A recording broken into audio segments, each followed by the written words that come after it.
Welcome to another edition of Coffee Break with Paolo. I'm Paolo von Schirach, your host and president of the Global Policy Institute, a Washington, D.C. think tank. This podcast is brought to you by Bay Atlantic University, located in downtown Washington, D.C., just 2 blocks from the White House. This series is produced by Switch and Board, also located in Washington, D.C. Today, we're talking U.S. foreign policy and global security challenges. To discuss all this, we have with us Doug Macgregor. Doug is a retired U.S. Army colonel who saw real combat. Nothing to sneeze at because it's not that common these days, right? He'll talk about it, I'm sure, a little bit.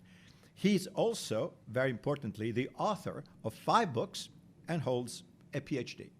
Welcome, Doug. Thank you. Okay, let's start from the beginning. Let's start with us, the home front. What's going on in the United States now, and how does public opinion and the general understanding that the public and the elites may or may not have about international affairs, how does that prepare the United States to be a player internationally? I think this is probably the most important question that is so seldom raised.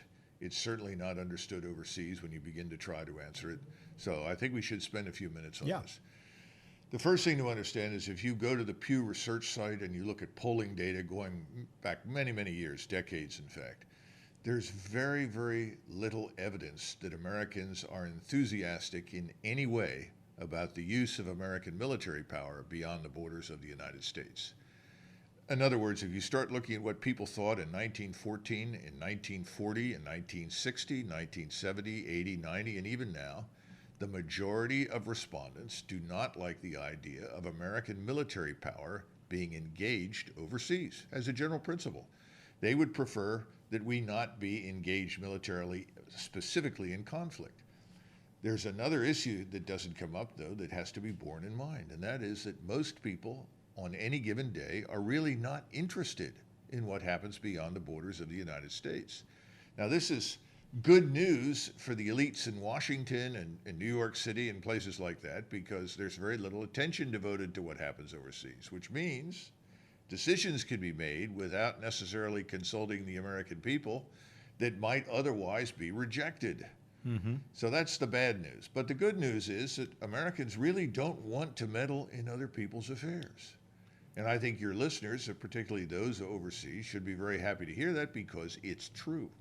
Unfortunately, the image that we convey is exactly the opposite, Absolutely. right? That we are this overpowering, bully, starting wars at the drop of a hat, and people can list everything: Vietnam and this and that, and interventions in Central America, whatever that is, and then of course, closer to our times, of course, Afghanistan and Iraq, where you were part of that, right? Sure. In your own professional experience. And then now we're talking, we're going to go to war with Iran. Is it going to be another war here? Are we going to go to war with North Korea? Are we going to go to war with China? All these things are popping up at the drop of the hat. Well, What do you say? I think what's changed in recent years is, first of all, that we are almost 75 years from the end of the Second World War. And there is very little tolerance anymore in the population at this particular point in time for conflict overseas, for embroiling us in conflict overseas. And most important, that means casualties. Yes. American losses overseas.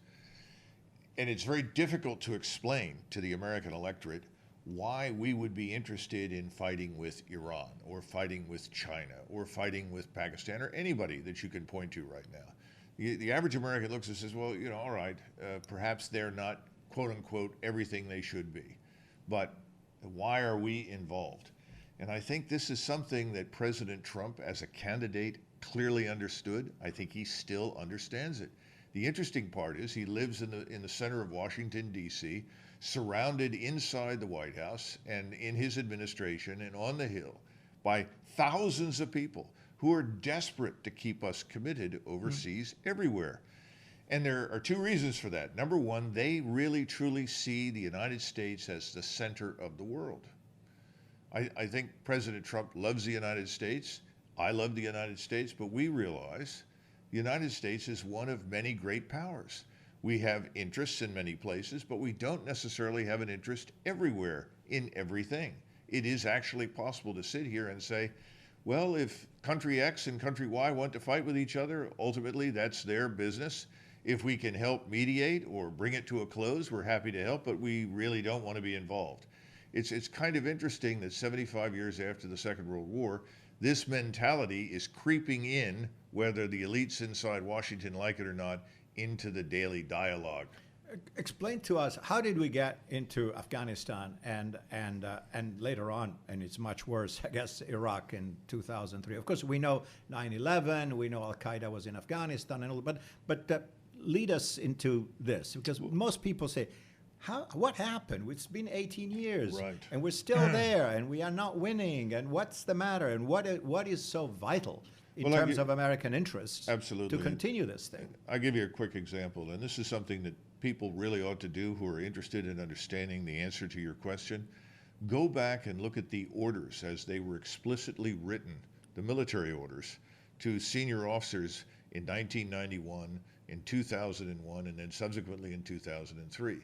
And in each of those, there are very specific mission orders that say, you're going to go into Kuwait and into southern part of Iraq to eliminate the Iraqi military presence in that country, and specifically to find and destroy the Republican Guard. That was 1991. That was it. Yeah. That's all. That was a limited, circumscribed Absolutely. objective. We didn't do it. We didn't eliminate the Republican Guard. Most of it escaped. That's another issue. But the point is, if you read that, there's nothing in that about we're going to cross the Euphrates River, occupy Iraq, and transform it into a liberal democracy. Absolutely, totally absent. You go to 2001, we were supposed to go into Afghanistan explicitly to kill or capture Osama bin Laden, his inner circle, and perhaps 500 to 800 people that were fighters up there associated with this Al-Qaeda entity. That was all. There was nothing in there about make war on the Taliban, which was completely separate, distinct from Al-Qaeda.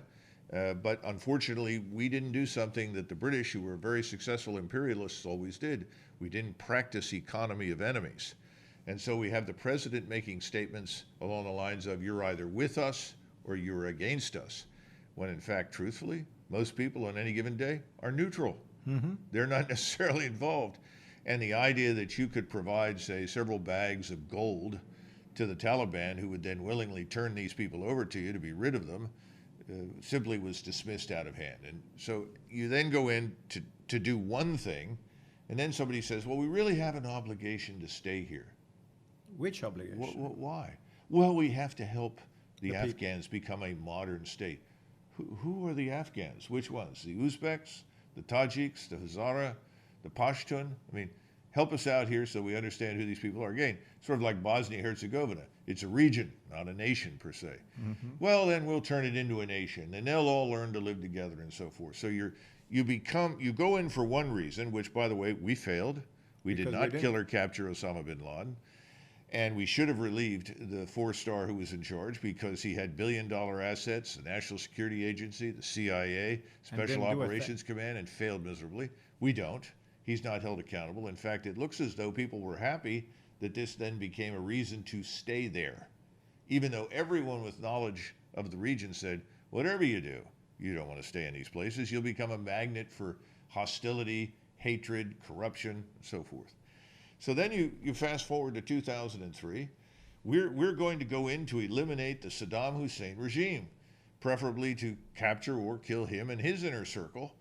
And that was about it. And eliminate this and alleged turn it over WMD. to the Iraqis in London and all that and stuff. And the expectation was that we would, in fact, not dismantle the Iraqi army, armed forces, police, and administration. But then you realize the generals arrived there after 2 weeks. They move into palatial settings where they feel very important and like conquerors, which was exactly the wrong thing. And then suddenly they do nothing, and Baghdad descends into chaos. And a decision is made here in the Oval Office with Dr. Wolfowitz and Vice President Cheney along the lines of, Mr. President, Iraq is even weaker than we thought. We have the opportunity to create from the ground up the first liberal democracy in the Middle East that will be friendly to Israel. Only someone who is smoking crack on a routine basis would ever reach such a conclusion, but unfortunately, the answer was, yeah, great, let's do it. And so we end up, once again, descending into madness. We end up in a war with people who were never the enemy, who had nothing to do with 9/11. Al-Qaeda, that had no foothold in the country, thanks to Saddam Hussein and his secular regime, gains one. We obliterate the Sunni Muslim population, which had historically controlled it, in favor of the Shiites. In the meantime, thousands of Iranian agents go into the country who've been studying it for years, cultivate support, and voila, by 2011, Iraq is effectively aligned with Iran. Our position is untenable, and thankfully at that point we left. Of course, then the argument is, well, you see, you left and so you got ISIS. No. We created the foundation for ISIS long before we left. And that then was simply taken advantage of by other actors in the region, and the rest is history. How do you deal with this? The only thing that you can do under the circumstances is what President Trump has been trying to do for the last 2 years. Leave. End it. Get out. You can't fix it. You can't transform it. And your very presence is part of the problem, not the solution. And then figure out who is your partner in the region and who is not. Try to work with your partners and try to cultivate new ones, instead of looking at a country like Iran as this permanently hostile entity whose regime absolutely must change, even though we have a long, long history of experience with sanctions that tells us that sanctions do not change regimes. Sanctions make populations miserable, but sanctions don't put new governments in.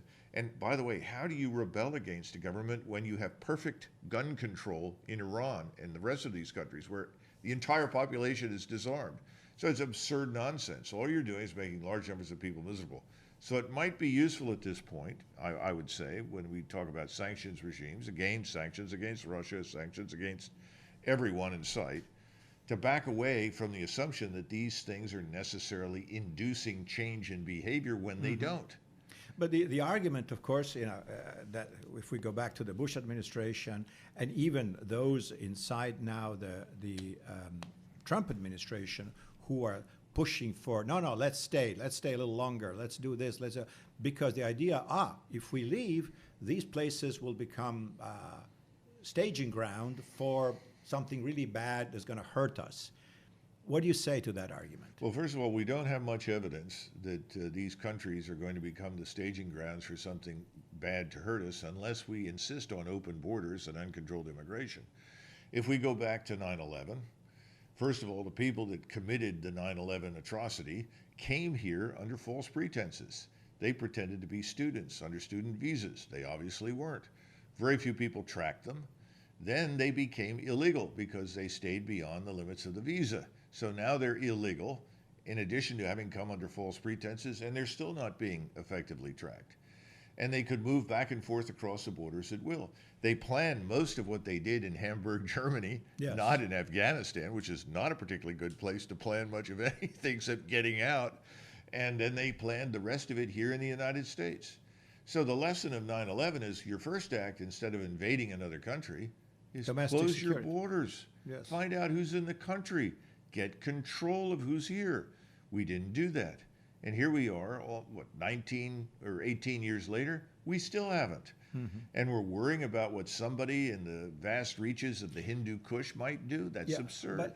But the philosophy, again, I think you summarized it earlier, but I think for the benefit of our audience, I think it's important to point this out. The philosophy at the time of the Bush administration and the people who were surrounding the president, you mentioned Wolfowitz and Rumsfeld and Cheney and all these people, said, no, in order to be safe in the United States, we need democracy everywhere, right? We need to spread the good seeds of democracy because, and that's theoretically true, democracies are peaceful, at least in general, not always, but in general, and they can be partners and all that. And if we indeed create democracy in Afghanistan, which is really, really, I mean, having been there, I can say, boy, that's a stretch. and Iraq, because the Iraqis are modern, they're engineers and doctors and whatever, and then they've got all these exiles who will come back from wherever they are, and they'll be in charge and will be friendly to the United States, and everything will be fine, and they will become actually the beacon, right? The example of a functioning democracy in the Middle East, and everybody will say, me too, I want to, oh boy, it's working there, I want it too. So all that was essentially a dream. I mean, a dangerous, is that correct? I mean, Oh, I think that's a great a summary. fantasy. Look, I think that's a perfect summary. And the notion that you can export what we are, first of all, I think that's foolish, because somebody said to me, well, don't you think we are exceptional? I've said, absolutely. The United States is so exceptional, you can't export it.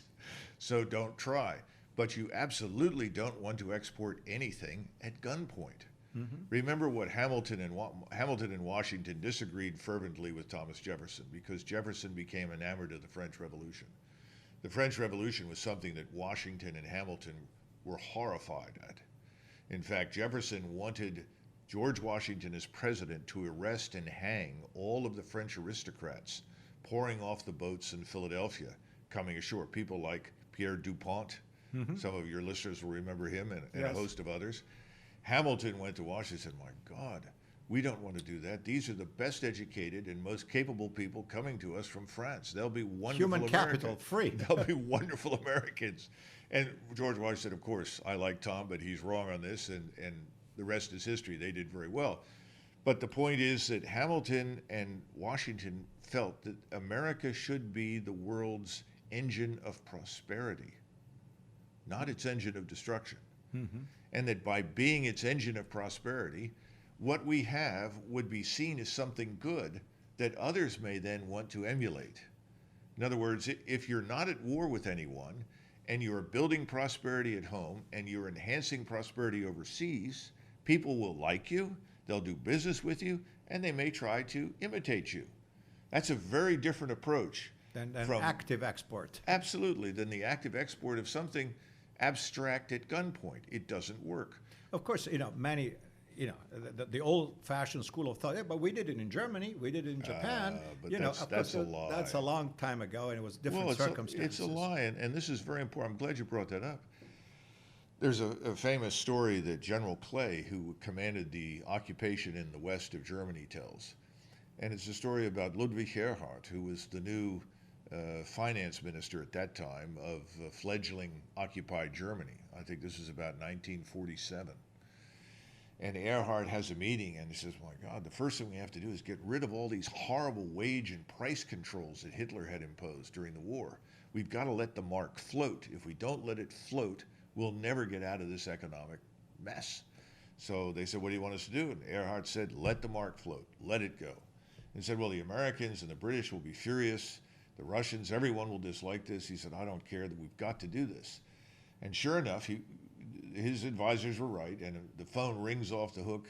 The Allied Commission wants to see him, and then General Clay calls and sees him, and General Clay tells the story of Ludwig Erhard comes into the office.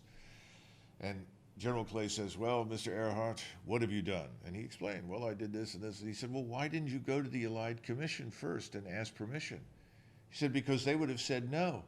And Clay said, quite right, let's have lunch. And General Clay made the point that during this occupation, I controlled everything that happened in Germany between the door to my office and my desk. In other words, who rebuilt the country and put it back on the track? The Germans. The We're the Germans. Germans. And by the way, when MacArthur got into Japan, initially he did what he was ordered to do by President Truman and the Secretary of State and said, you must arrest all of these militarists, all the evil men in Japan who are responsible for bringing on this war. Well, within 2 years, George Kennan is put on the plane and sent over to see General MacArthur. And Kennan says, General MacArthur, everyone is alarmed by the rise and the power and the strength of the Communist Party in Japan. And we think that perhaps you should fix this. And he said, well, quite right. All we have to do is release all of the people that you told me to jail. They know how to rebuild the country and put it back on a successful paying basis. Kennan says, that's what you must do. General MacArthur said, thank you, I will execute. The rest is history. The Japanese businessmen, industrialists, military leaders, Rebuilt their country. they rebuilt Japan. We didn't rebuild these countries. These were advanced cultures and civilizations in their own right. All we did was back up, finance where it was appropriate, and they made a success of it. When we walked into a place like Afghanistan or Iraq, and remember, we had been destroying Iraq for over a decade with incessant air attacks and sanctions. Yes. No-fly zones. Absolutely. There was nothing like that present. And then when you make the decision to sweep away whatever was there, for instance, when they first held this so-called Loya Jirga in Afghanistan, the consensus was, well, let's bring the king back.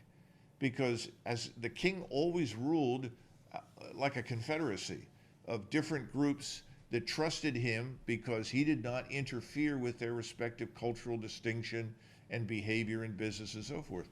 We swept that away and said, no, take this man, a former CIA employee, and he's going to be your man. We did something similar in Iraq. These are the kinds of things that set the stage for disaster. Nothing that a people do not build for themselves ever lasts for very long when the occupying force ultimately leaves. And that's just the final thing that needs to be understood. We are preeminently a maritime and aerospace power. We are not a global land power. We're only a land power in the Western Hemisphere. If we go anywhere with vast numbers of U.S. ground troops, it's temporary. By nature, it's unavoidable. We sail in, we fly in, we stay for a while, and we leave. Under those circumstances, the first rule ought to be, do no harm. We haven't followed that. Yeah. We've done the opposite. We will always leave. We do not live there. Okay, but let's say that your scenario plays out and President Trump eventually prevails on his advisors, I guess, and other people surrounding him, and we finally exit Afghanistan. It seems to be almost a done deal. I'm not quite sure, but it looks that way, right? We're on our way out. Iraq, of course, we are semi-out, but not quite clear. We still have troops in the 5,000 troops. Yeah, in the north, and then we got this and that, and we have concerns about Iran. So let's say we exit, and most likely the Taliban takes over in Afghanistan. At least half the country. Yeah, I don't believe in coalition governments in those kinds of places. And you say, okay, that's it. Who cares? In other words, there is really no significant downside in a strategic sense for us. And Iraq is kind of lost anyway, because the Iranians have essentially I wouldn't say taken over, but exerted, thanks to us. The dominant influence. We gave them this nice little present. And so there they are. Let's look around, the globe and see where are, in your judgment, in your professional and analytical judgment, the threats. Of course, people say, North Korea, the nukes, or China, emerging global challengers, they're doing this and they're doing that, the Belt and Road, and encroaching everywhere in Asia, in Africa, and now the South China Sea. What is it? Well, I don't think... how do you read it? Well, first of all, I don't see the threat-filled or threat-populated world that most of the people inside the Beltway who are justifying $750 billion a year for defense see. If we look at Korea, North Korea is a state effectively circling the drain. It's finished economically. It has no future. It lags somewhere behind Ethiopia in GDP. So I think President Trump has always understood that, which is why he called their bluff. Whatever they get that they use for any length of time is given to them right now by Mr. Putin in Moscow. He sees North Korea as a useful hedge, strategic hedge against Japan. People forget that the Korean economy in South Korea, the Republic of Korea, 49 million people, is much larger and more robust than the economy of Russia, which has 140 million people. In addition to that, Japan's economy is 2.5 times the size of South Korea. So if you're sitting just north of Korea in Siberia, where you have very few Russians and a lot of people who aren't Russians, you're probably worried. And you see North Korea as somewhat useful because it can somehow or another provide you with some insurance against encroachment by Japan. But we have nothing to fear of North Korea. Its nuclear program is very dubious. The claims made for it are dubious. There's not much there. South Korea knows that. China knows that. So if you're sitting in Beijing, you're sitting in Seoul and Tokyo, all three of those capitals can agree on one thing: no war. No one wants one. It's bad for business. They want to get on with things. President Xi has made it very clear to President Kim that he needs to do business with us and with Seoul. President Xi would like Seoul to become responsible for the disaster in North Korea, manage it to extinction. They don't want millions of starving North Koreans throwing themselves into Manchuria. And by the way, President Xi has just finished a brilliant wall of barriers for 1,100 miles between the border of Manchuria and North Korea for that very reason. Doesn't want it. He's not going to allow to happen to him what we've allowed to happen to us. So he's down the wall. Absolutely. But the North Korean didn't pay for it. No, they didn't pay for it. But in effect, they, in a kind of a strange way, because they've been under tough sanctions, perhaps they have, but that's neither here nor there. The issue is that there's an opportunity to end this mess on the Korean Peninsula, to sign an end of war agreement. That's what President Trump needs to do with President Xi and the Korean leaders. Secondly, turn the operational control of the peninsula militarily over to President Moon. Okay. And then schedule the withdrawal of our forces from South Korea to match the dismantling of the nuclear capability, whatever it is in North Korea. That's it. It's over. The war is over. South Korea won. North Korea lost. Time for us to leave. The Japanese, I'm sure some of your listeners know that when President Trump was in Japan, he said, I don't understand this. Japan is an immensely wealthy, successful country. They don't need our help to defend themselves. And what is this treaty we have under which we come to their aid, but they don't come to ours? Well, these are things that are legacies from the Cold War. None of these things make any sense. Even if we move to Europe and we look at Russia right now, Russia is in no position to field massive armies with the goal of invading Eastern Europe. Look, if Putin wanted to do such a thing, and he had the capability, I suppose he would have done it already in Ukraine. It hasn't happened. Because frankly, killing Orthodox Ukrainians is not very popular in Orthodox Russia. Mm-hmm. Ukrainians are brothers under the skin. This is not quite a civil war, but it might as well be. So why would we want to do that? So I think it's time for us to step back from this entire world structure that everyone worships as the international liberal order, and understand, first of all, it doesn't make a lot of sense anymore because the interests that underpinned it no longer exist. And instead of seeing this as something bad, we should look at the recovery of the world since World War II as an essentially positive thing. Mm-hmm. And if we want to pat ourselves on the back, then let's congratulate ourselves on the restoration of health, the restoration of healthy countries, of great powers in a multipolar system, and stop pretending that it's a unipolar moment or a bipolar fight with China or anything else. It's not. About China, again, one thing that Mr. Trump has done, wittingly or unwittingly, correct me if I'm wrong, is that he has managed to catalyze, to get everybody's attention on the danger of China. Of course, it started with a trade deficit, but then it has become a much larger conversation about some kind of a strategic threat posed by China, whether it's about their own mercantilist policies and unorthodox ways of doing business. Never by Trump, always by others. Yeah, I mean, he does not depict China as a military threat to anyone. That's being done by others around him and in the Defense Department and part of what I call the Washington war lobby. He has limited his criticism, and rightly so, to our disagreements with China over trade, and he's focused very, very intensely on this IP problem. Yes. Now, I'm sure your listeners understand that the whole notion of intellectual property is foreign to the Chinese. Culturally, they don't understand it. It took the Koreans and the Japanese a few decades to come to terms with it. They're now part of this larger economic structure. Rules-based system. Yeah. You don't steal intellectual property. Right, but the Chinese don't quite get it. But here's another aspect that nobody seems to understand. This is a nation of 1.2 billion. I'm not sure that President Xi can deliver on the level of compliance that we would like because he swims in an ocean of corruption. People aren't paying attention to the hundreds of people that have been arrested and executed in the Chinese armed forces, inside Chinese industries. China has a huge problem, and it's going through a downturn.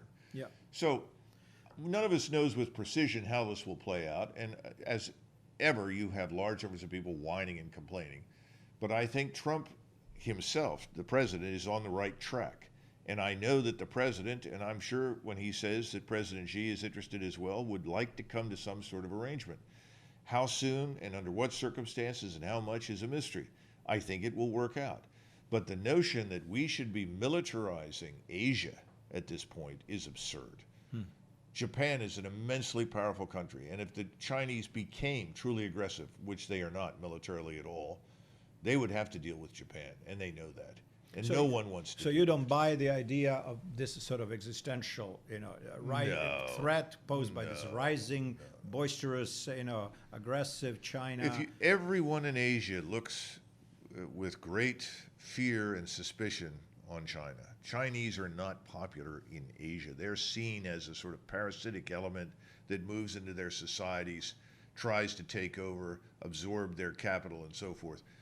China has no friends on its periphery. Everyone on its periphery is appalled and afraid of China. Why should we join this? We don't need to. Mm-hmm. Some people, of course, South China Sea, it's considered by many, look at that. This is what they're doing. That's kind of an appetizer for other things to come. Well, then make the same comment about Vietnam. Vietnam is militarized as many sandbars and islands as the Japanese have. Then condemn Taiwan, which is engaged in exactly the same thing. The claims made by Taiwan and China are indistinguishable. By the way, we don't know how the next election will turn out in Taiwan, but the KMT could conceivably win, and they're talking about peaceful reunification with China. Then look at the Filipinos. The Filipinos are unhappy with some of the things the Chinese do, but every time they appeal to Beijing, Beijing backs off and makes arrangements and accommodates them. Again, the Chinese need access to the South China Sea more than anybody else. The notion that they would block it is absurd. Yes. They have never stopped a commercial ship. So if I were running the show right now, I would say, look, we don't need to recognize anybody's claim in the South China Sea, but we also don't need to actively oppose them. It's not our affair. And as long as traffic moves through, as long as we have interruption, innocent passage, freedom of navigation, and all that stuff, we're good. Who cares about who controls this rock and the other rock, and let them sort it out. So basically what you're saying is that if we can find our dispute with China where it really matters, which is on economic trade, intellectual property protection, technology transfer, and all that stuff. Again, also we don't have time for this. Maybe it will be for another chat. But there's a lot of dispute as to whether China is on the up and up, or whether they have peaked, and maybe now they've reached the limit of what their system allows, which is in my mind, I don't know your reading on this. Basically, it's very hard to be a command and control country and innovative. It's very difficult to mix the two.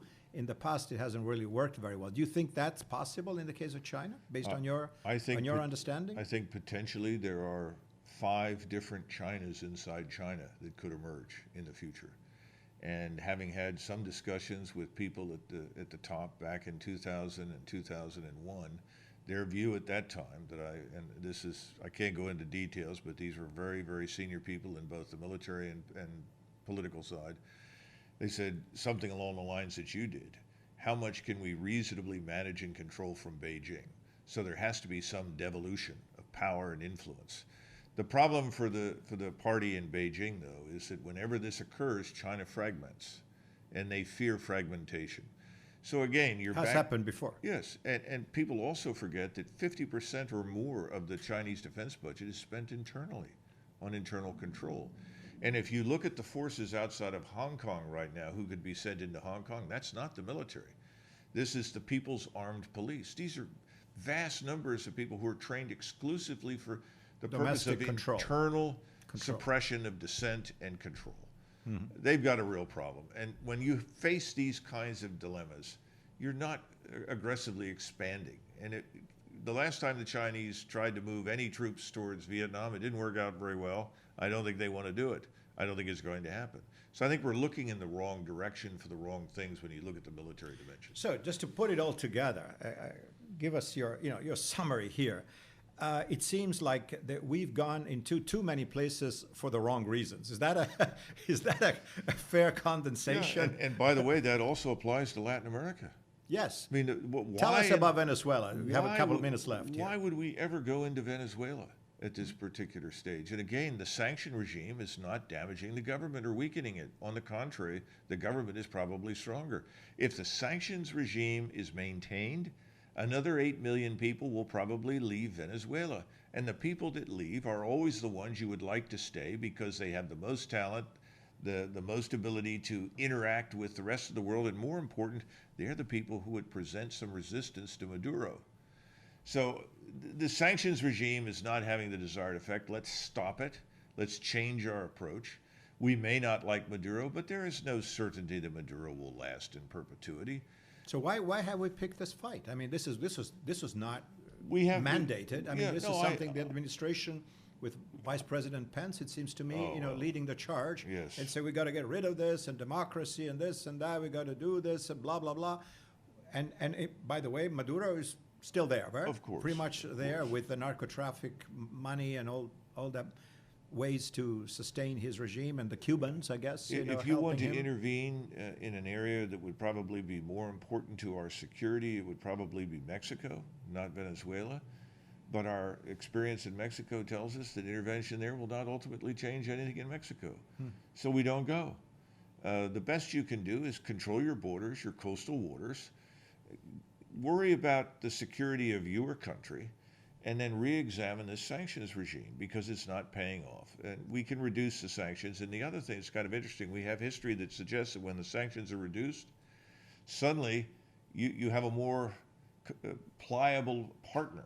Well, thank you for reducing the sanctions. Can we talk? Mm-hmm. And we have been unwilling to talk to anyone, but more important, we've been unwilling to listen. Yeah. Look, to put it all together, of course, your positions, which are really very interesting, and sort of against the conventional wisdom and very welcome on this program.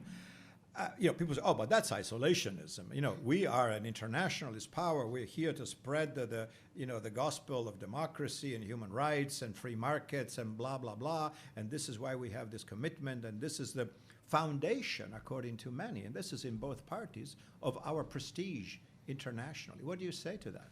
I think in the parties, for the people that are here in Washington, it's the foundation for donations to their campaigns. It's not the foundation for any interest on the part of the United States. And I think the American people are very comfortable with the Washington Hamiltonian approach. Let's be the engine of prosperity. Let's build prosperity here, and our prosperity will extend to others through trade and doing business, and get out of the business of trying to export our particular political structure or anyone else's at gunpoint. So I think we're headed there. That's what the American people want. Eventually, Washington will catch up with it. All right. So I guess a mixture of realism and humility, I suppose. Yes. Right? Yeah. Well, Doug, this has been extremely interesting.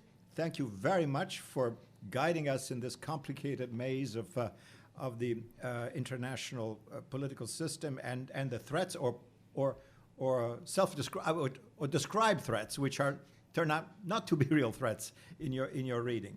So this has been our conversation with Doug Macgregor, and we'll bid farewell. Hey, thanks very much. Thank you. Bye-bye.